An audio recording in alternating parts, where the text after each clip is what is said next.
Everyone, good evening. I'm a bit late for my live after 5. You can actually hear a tractor in the background. I just wanted to share something with you. The Daft Report came out today and showed that the rents in Waterford are the highest rent increases in all of Ireland, something like 16%. Now, I have a lot of thoughts on that, and I'll attach the report to the video afterwards. Hi, Carmel and Jim, thanks for watching.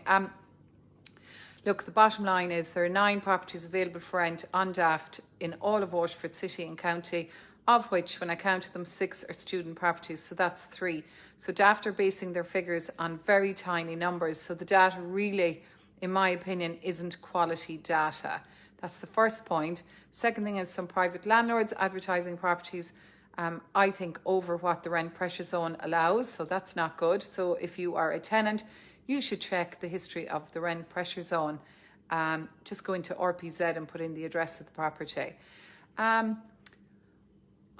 was very vocal on WLR today, and I just found out that something I said on WLR is going out as a news bulletin, which is that the government have been reckless, and I stand over that statement. The housing market is in absolute crisis. And I'm speaking particularly about the rental situation. So there's a teacher in Dungarvan who is not in a position to buy a property at the moment because the amount she's mortgaged for, she can't find a property within that price. And she is in a rental property. The landlord is selling because droves of landlords are leaving the market, and they're leaving because it's just not viable for them. And the prices are so good at the moment, they're selling. This lady is in a rental property. Her name, I'm calling her Mary for the purposes of privacy. So Mary has been given notice and she's to leave in 6 weeks.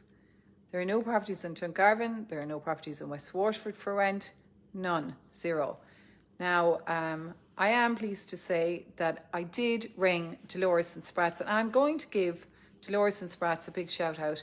She thinks that she's going to be able to find a house for this lovely lady, Mary. The teacher. And I was speaking to Mary this evening and she was crying. She was really, really upset. And I actually got upset because I felt for her. She's a single mother of 2 children, professional lady who works very hard, and there's no property to rent. So, yes, shame on you, government. Shame on you. Why are the landlords racing out of the marketplace? They are leaving because the tax treatment and all the additional costs for a landlord don't make it viable. And then with the increase in prices, they're getting out.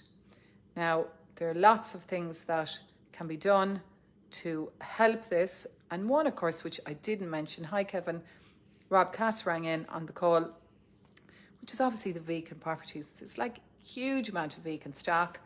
The Living City initiative hasn't been utilised. And really the government needs to take meaningful action and get this market sorted and move towards sorting out the rental market. I'm very worried for students as well because there is no student accommodation pretty much now in Waterford, and we now have the university in the southeast. So I'm sorry now to sound negative, but we all have to speak to the politicians about the housing market. And there's a very anti-landlord sentiment in Ireland. And remember that landlords, particularly in Ireland, about 78% are individual people who own only 1 or 2 properties. They're regular people who get up in the morning, go to work and have a second property. There might be an accidental landlord. It might be a property that they bought for a pension. They're genuine, hardworking people. And if a landlord is taking in 1,000 in rent, they pretty much, if they don't have a loan on it, that is, only have 400 euros to lodge. And that doesn't even include the maintenance. So the tax treatment is not very fair. It's over 50%. And now with the RTP registration annually, that is driving up the tax.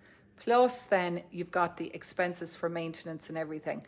So we need a win-win for tenants and landlords, but we need more stock. We have to have the stock. We rely on the private landlords to supply the stock.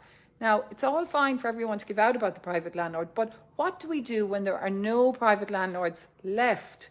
It means the situation is worsening and worsening.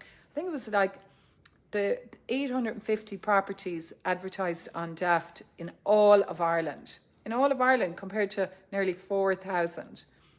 Even in Waterford, I could see it. I'm 25 years in the business. I have never, ever seen such a drastic situation. 25 years, we manage nearly 400 properties. I'm thinking of the Marys and the students. Where will they live? So we need radical action. Anyway, that's my point for this evening. I'd also just like to share that we're doing a webinar on the 1st of June with Jim Parr, economist. Great guy, and Maria's running the webinar with him. It's the 1st of June. I'll put a link up, and it is on the future of housing. What is happening in the global economy and how is it going to impact on the Irish housing market? Thanks for watching, everyone. Have a nice evening. Slán go fóill.